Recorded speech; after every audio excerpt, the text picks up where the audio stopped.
pagi pemirsa, apa kabar Anda di hari ini? Senang sekali saya Cynthia Delima dan Berita Papua hari ini. Kami dapat kembali menjumpai Anda dengan sejumlah informasi penting dan menarik yang akan kami hadirkan untuk Anda. Dan berikut kami hadirkan 3 di antaranya.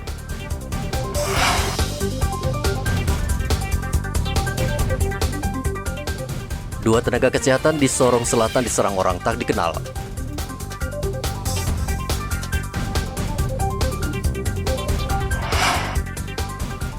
Minyak goreng kemasan di Mimika langka.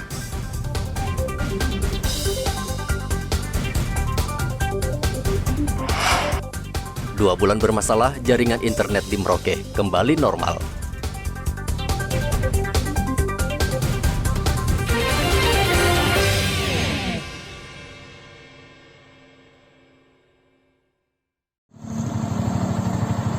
Dua tenaga medis di Kabupaten Sorong Selatan diserang orang tak dikenal di Kabupaten Melasuat, Distrik Saifi, Senin kemarin.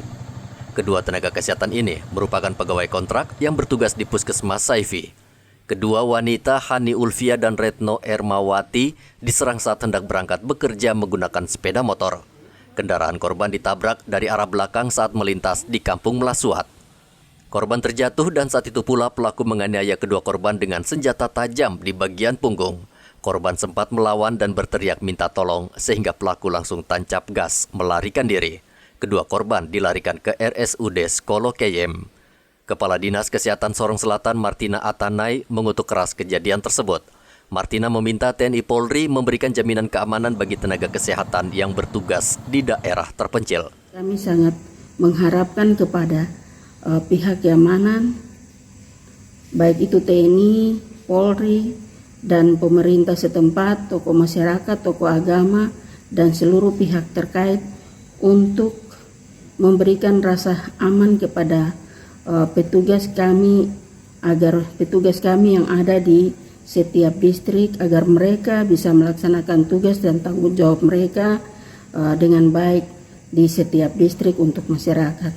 Mengingat tenaga kesehatan merupakan garda terdepan yang bersentuhan langsung dengan masyarakat.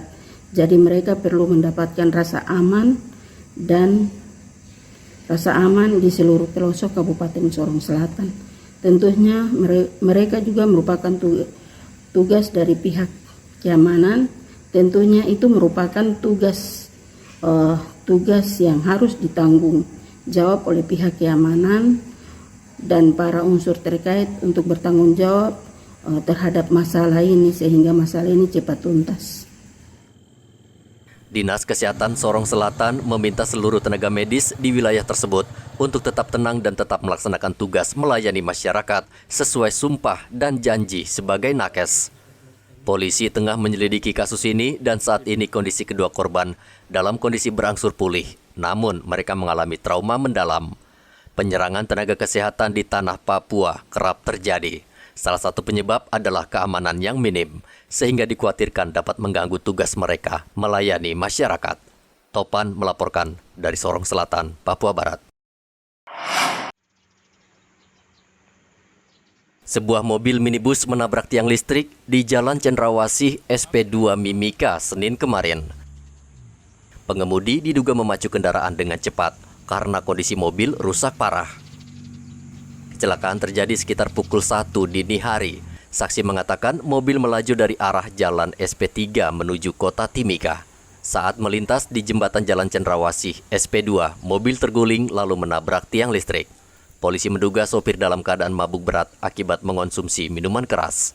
Telah terjadi laka lantas, laka tunggal di SP2 dekat perumahan Pemda yang mengakibatkan mobil dengan kecepatan tinggi oleng dan terbalik,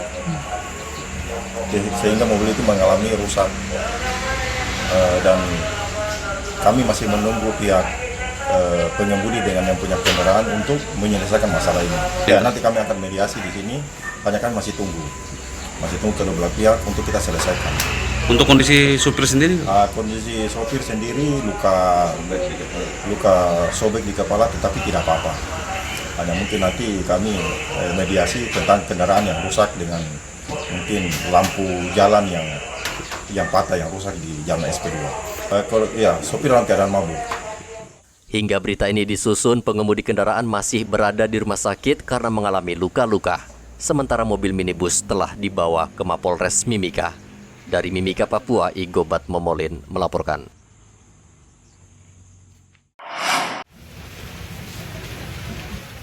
Minyak goreng kemasan kembali langka di pasaran. Saat ini pedagang di Mimika hanya menjual beberapa jenis minyak goreng dengan harga yang relatif lebih mahal. Menurut pedagang, selama harga minyak goreng terus naik, mereka tidak berani menjual minyak goreng merek terkenal karena harganya sangat mahal. Ewen, salah satu pedagang di pasar sentral, hanya menjual beberapa jenis minyak goreng, dan stok minyak goreng mereka sudah tidak ada. Lebih mulai potong, kalau di pasaran kan potong. Yang itu favorit, itu kan yang dari Makassar itu kan ada Mubarok, Sania, cuma itu saja. Yang mau masuk ini Fortune. Kalau Sania sekarang dijual berapa? Kalau kita penjualannya itu tergantung juga. Iya, yang 2 liter itu. Yang 2 liter refill itu kadang kita jual itu 55. Kalau kita kehabisan yang murah, kita dapat yang mahal lagi kita beli itu, paling kita jual lagi 58, 57 gitu. Kalau fuel itu 55 kita jual sama fuel. Yang favorit itu kita jual kadang tergantung juga. Berapa? Kadang 130, 135. Saat ini minyak goreng kemasan 2 liter dijual Rp55.000 dari harga sebelumnya Rp45.000. Sedangkan untuk 5 liter dijual Rp140 hingga Rp155.000. Walaupun harga minyak goreng naik, masyarakat tetap saja memburunya karena minyak goreng merupakan komoditas pokok. Dari Mimika, Papua, Igobat Momolin melaporkan.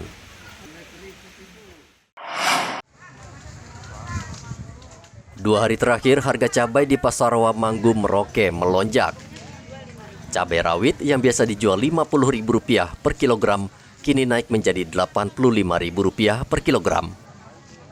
Kenaikan juga terjadi pada cabai keriting dan tomat. Cabai keriting sebelumnya hanya Rp20.000 per kilogram, kini dijual Rp30.000 per kilogram.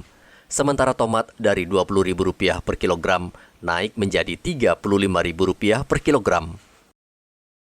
Penjual mengatakan kenaikan ini lebih disebabkan stok petani mulai berkurang. Selain itu, stok cabai berkurang karena dikirim keluar kota Merauke, seperti ke Bovendigul, Asmat, Mapi, dan Jayapura. Jual rombok kecilnya berapa sekarang? 80. 80 ya. Tadinya harga berapa, Ibu? Harganya 45, 50. Kalau cabai keriting naik juga? Keriting naik, biasanya 20, jadi sekarang 30. 30. Kalau tomat naik juga? Tomat naik juga. Berapa sekarang? Harganya biasanya 20, sekarang 25, 30. Naikannya tuh kenapa bisa sampai tinggi seperti itu, Bu? Biasanya stok dari petani kurang kalau di Merauke ini. Oh, petani dari kurang ya? Ya, atau dikirim keluar daerah. Oh gitu. Itu sampai kurang seperti Kirim itu. negeri, ya. Itu kira-kira masih akan naik, Bu, kira-kira? Enggak naik, enggak terlalu tinggi. Nggak terlalu naik, kalau naik ya? Paling karena ada kiriman ke keluar daerah. Dari Tanah Merah, ke Timika itu. Bikin ya. Kenaikan harga cabai diprediksi masih akan terus terjadi karena stok yang terus berkurang dan permintaan yang tinggi menjelang Hari Raya Kurban. Muhammad Ridwan melaporkan dari Merauke, Papua.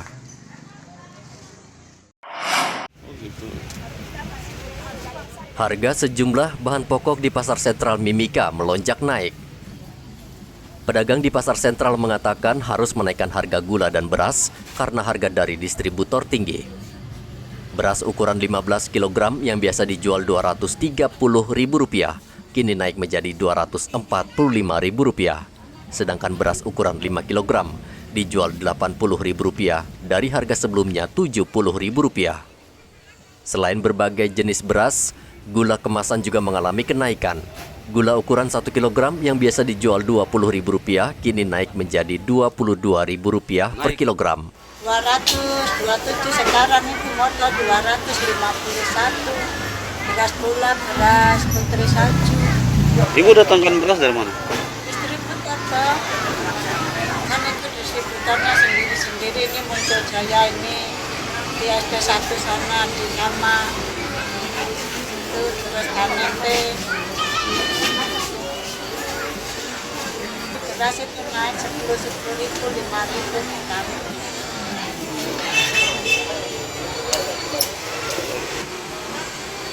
80, 75, 70. Ini. Iya.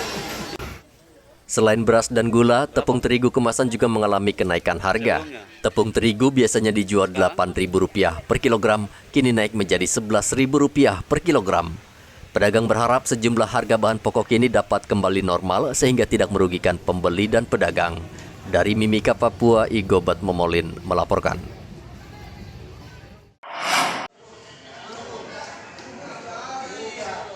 Sementara itu, puluhan lapak milik penjual daging sapi di Pasar Wamanggu Merauke kosong. Hanya 2 pedagang di pasar ini yang menjual daging sapi. Nur Alam, salah satu penjual daging sapi, mengatakan stok daging saat ini berkurang karena harga sapi di peternak naik drastis, sementara harga daging sapi yang dijual tetap stabil. Sebelumnya harga sapi jantan dijual seharga 8 hingga 9 juta, namun saat ini naik menjadi 15 juta rupiah per ekor. Sapi ini kurang yang jualan, kenapa Pak ini? Ya begini sudah Pak, ini keadaan sapi juga di Merauke ini agak tinggi harganya sapi. Jadi anak-anak ini kasihan potong, paling 1-2-3 orang saya yang potong. Malah itu habis-habis terus dagingnya. Nah, terus kedua lagi dengan keadaan sekarang ini mau masuk hari raya kurban. Harganya sapi itu agak melonjak naik. Memang harganya sapi yang betina agak murah, tapi kita kan tidak bisa memotong yang betina. Sekarang harga sapi berapa Pak? Harga sapi sekarang 130 per kilonya. Terus harga tulang sampai 80.000 1 kilo Pak. Kalau harga sapinya per 1 ekor biasanya beli berapa? Itu rata-rata itu 10 juta ke atas Pak. 10 juta ke atas ya? 10 juta ke atas. Yang sekarang ini? Yang sekarang ini. Kalau tadinya berapa itu? Biasanya kita beli itu sapi paling 10 ke bawah. 10 ke bawah ya? Iya, karena memang harganya sapi memang yang mahal. Jadi barangkali ada solusi dari pemerintah kah, dari dinas, untuk kita dijagal-jagal di Kabupaten Merauke. Ini patokannya memang untuk mengantisipasi hari kurban saja? Bukan juga Pak, ini sudah mulai dari bulan Ramadan kemarin. Sapi itu agak setengah mati karena harganya yang terlalu tinggi Pak. Dari pihak pemilik ya? Ya, jadi anak-anak kasihan juga. Kadang bukan untung, kadang kerugian yang didapat. Sedangkan kita ini sudah tidak tidur, harganya juga sapi mahal, daging juga tetap masih harga 130. Kalau kemarin kan hari Ramadan itu kemarin sampai 140 Pak itu daging. Jeroannya juga malah lebih arah 150.000. Kalau tadinya harganya 110 ya, 110 aja. Ya, biasanya itu jeroan itu sampai 100 saja. 100 ya. Nah, daging itu hanya kemarin itu kita jual waktu sebelum Ramadan itu kadang 120, kadang 110. Kadang 140 sampai ya. 130, 40 Pak yang kita jual karena orang bilang yang potong sedikit, yang pembeli banyak. Jadi ya terjadi peningkatan harga dari ya, yang kita jual tiap harinya di kayak Pasar Wamanggu ini. Sementara harga jual daging hanya di kisaran 100 hingga Rp120.000 per kilogram. Itu pun hanya dijual 3 hingga 5 pedagang dari 28 pedagang daging sapi di Pasar Wamanggu. Nur Alam menambahkan kenaikan harga sapi jantan disebabkan Hari Raya Kurban juga semakin dekat. Muhammad Ridwan melaporkan dari Merauke, Papua.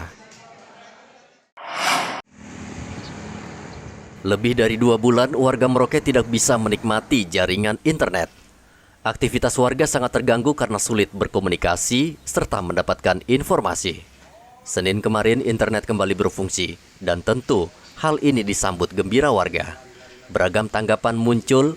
Aris misalnya selama 2 bulan harus keliling kota Merauke untuk mencari jaringan agar bisa menyelesaikan tugas perkuliahannya. Jaringan sudah mulai dipergunakan ya? Sejak kapan turis? Tadi malam ya? Tadi malam. Jam berapa? Tadi malam sekitar jam 7. Jam 7 ya? Nah, selama berapa lama jaringan ini tertunda ini untuk Aris gunakan ini? Dibilang tertunda sudah 2 bulan. 2 bulan ya? Iya. Jadi selama ini kalau Aris menggunakan internet itu kemana? Ya, cari jalur yang ada internetnya kayak di jalur-jalur tertentu saja gitu kan internetnya. Sama di sini. Tapi itu maksimal enggak kekuatannya? Ya, tidak. Tidak ya? Setidaknya bisa buka yang gitu. macam-macam. Nah Aris, dengan terbukanya kembali jaringan ini, bagaimana perasaan kau sebagai pengguna internet? Ya, merasa senang. Senang ya? Senang. Nah, apa harapan kau dengan pihak Telkom terkait dengan jaringan ini? Ya semoga aja hal seperti ini tidak terjadi lagi buat kedepannya. Oh gitu. Riz, kau gunakan internet untuk apa kegunaannya? Gunanya mencari informasi di dalamnya sama biar gimana ya, menghubungi teman lebih mudah. Gitu. Artinya komunikasi lancar ya. Penggunaan internet sudah mulai bagus kapan? Tadi malam ya? Iya, tadi malam. Jam berapa? Sekitar jam 9. Jam 9 ya. Jadi selama rusak ini berapa lama ini? 2 bulan lebih. 2 bulan. Iya. Nah, kalau Johnny mau gunakan internet kemana saja mencari sinyal itu? Biasanya di rumah. Kan kebetulan rumah kan dekat bandara. Jadi apa? Memang bisa tapi lambat ya. Hilang ya. Johnny menggunakan internet untuk apa? Kegunaannya untuk apa? Untuk kuliah kah? Untuk kerja? Iya, untuk kuliah. Tapi kebetulan saya kuliah jadi untuk kuliah. Untuk kuliah ya. Iya. Jadi selama internet rusak ini bagaimana Anda bisa mencari sinyal itu? Kesulitan juga ya? Iya, kesulitan. Johnny, ini kan sudah bagus ya jaringan. Nah, apa perasaan Anda setelah bagusnya internet ini? Sangat senang sekali. Sangat bagus ya. Nah, apa harapan Anda ke pihak Telkom agar internet ini jangan gangguan lagi gitu, John? Semoga ke depan jangan terjadi hal yang sama lagi. Kalau bisa kan di Merauke ini kan hanya satu provider saja. Ya ke depan mungkin ada provider lain lah. Seperti Excel atau IM3 seperti itu. Gitu. Warga meminta Telkom segera memperbaiki kinerja dan berharap ada investor lain yang bersedia membuka jaringan telekomunikasi di Merauke, sehingga masyarakat tidak bergantung pada satu perusahaan telekomunikasi yang memonopoli jaringan. Muhammad Ridwan melaporkan dari Merauke, Papua. Pemerintah Arab Saudi masih membatasi calon jemaah haji asal Indonesia yang akan menunaikan rukun Islam kelima ke Tanah Suci Mekah. Tahun ini calon jemaah haji asal Merauke yang berangkat hanya 56 orang dari 136 orang akibat pandemi COVID-19 yang masih melanda. Kasih Urusan Haji Kemenak Merauke Dikriwati mengatakan jemaah yang belum bisa berangkat tahun ini akan diberangkatkan pada tahun depan. Kuota sebanyak 488 jamaah itu dibagi dari beberapa kabupaten sehingga Kabupaten Merauke mendapatkan 52 jamaah dengan cadangan 13 orang. 13 orang. Tapi 13 orang itu tidak berangkat semuanya untuk cadangan itu untuk apabila yang kuota berangkat itu ada yang mengundurkan diri berhalangan sehingga bisa diberangkatkan. Namun alhamdulillah untuk Kabupaten Merauke itu dari cadangan bisa mendapatkan kuota karena ada yang berhalangan dari kabupaten lain, ada yang berhalangan dan kita juga ada 2 orang yang berhalangan nggak berangkat, sehingga kita mendapatkan dari cadangan itu 4 orang jamaah bisa masuk kuota berangkat. Jadi totalnya berapa Bu Haji? Jadi totalnya seluruhnya 56 warga. Nah, rencananya untuk masuk embarkasi kapan berangkat ke Makassar? Itu jadwalnya secara nasional masuk embarkasi itu tanggal 29 Juni, terus terbang ke Arab Saudi itu tanggal 30 Juni. Namun saya mengingat nanti kalau mendadak tanggal 29 langsung masuk itu mengingat kondisi jamaah kecapean, sehingga saya punya inisiatif supaya tanggal 28 Juni itu kita sudah diberangkatkan dari Merauke untuk Makassar, untuk menjaga kestabilan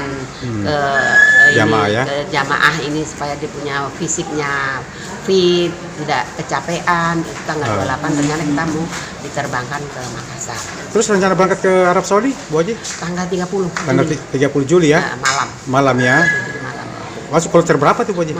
Masuk kloter 6. 6 ya? Calon jemaah haji asal Merauke akan bertolak ke Tanah Suci pada 28 Juni mendatang melalui embarkasi Makassar. Dari sana pada tanggal 30 Juni, mereka akan langsung terbang ke Tanah Suci. Pandemi COVID-19 juga menyebabkan jemaah haji tertunda melaksanakan ibadah haji selama 2 tahun karena Arab Saudi menutup pintu masuk ke negaranya. Muhammad Ridwan melaporkan dari Merauke, Papua.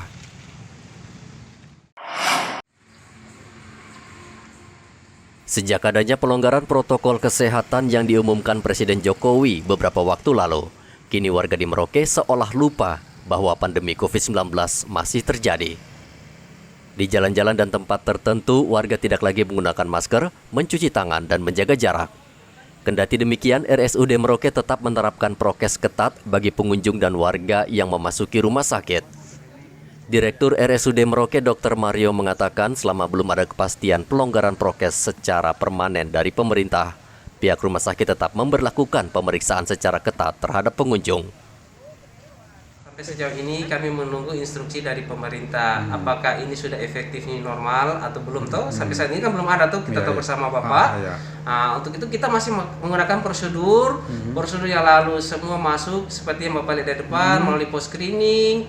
Kita screening yang memenuhi persyaratan yang di bawah skornya di bawah 5, silakan lanjut ke sisi pengobatan langsung, apakah dia mau ke rekam medik untuk mengambil nomor untuk ke polik rawat jalan atau langsung ke IGD. Tapi di IGD pun kami biasanya langsung penanganan kalau pasien gawat darurat tanpa menunggu hasil, Pak, karena ini demi kemanusiaan.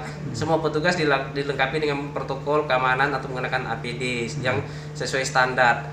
Kalau dia skor lebih dari 5 seperti yang ada di SOP kita, otomatis kita pindahkan ke sisi yang lain untuk pemeriksaan selanjutnya, tetapi tetap dilaksanakan pemeriksaan dan penanganan pasien sesuai dengan kebutuhan atau kondisi pasien pada saat itu. Itu saja, Pak. Artinya penerapan ini masih tetap berlaku ya? Iya, masih berlaku sampai kita menunggu instruksi dari di atas, apakah ada protokol baru atau SOP baru, sudah ke arah kami new normal yang kita dengar sekarang ini kan akan menggunakan ke daerah endemi ya, itu dia, bukan pandemi lagi.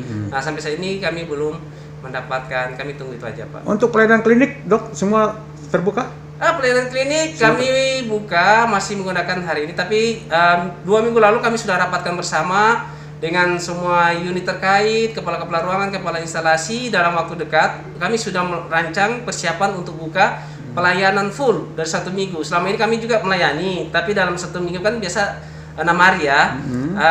Hari ke-7 kan hari Minggu. Ada 1 hari yang kami selang-seling tidak masuk atau tidak pelayanan karena ada yang petugasnya atau dokternya visit dan sebagainya. Agar itu satu. Kedua, untuk menjaga penumpukan di ruangan. Kalau kami buka full, meskipun sudah melalui screening, kami tetap menggunakan protokol kesehatan. Ya, syukur pada Yang Maha Kuasa dengan melakukan protokol itu, Pak, kami bisa meminimalisir atau menjaga tidak terjadinya penularan di rumah sakit. Tapi itu pun pengamatan kami. Dan itu mulai ada angka penurunan di rawat di sini mulai menurun. Tetap kami perketat protokol itu dia, Pak, sambil menunggu instruksi yang lebih dari atas. Gitu, Pak. Dr. Mario menambahkan seluruh klinik di RSUD Merauke saat ini dibuka. Namun warga diminta tetap mematuhi prosedur yang ditetapkan di RSUD sebagai upaya mencegah penularan COVID-19. Muhammad Ridwan melaporkan dari Merauke, Papua. Pemirsa, usai sudah perjumpaan kita dalam Berita Papua hari ini. Bersama kru yang bertugas, saya Cynthia Deli mengucapkan terima kasih atas perhatian Anda. Selamat pagi, semangat pagi, Wanyambe.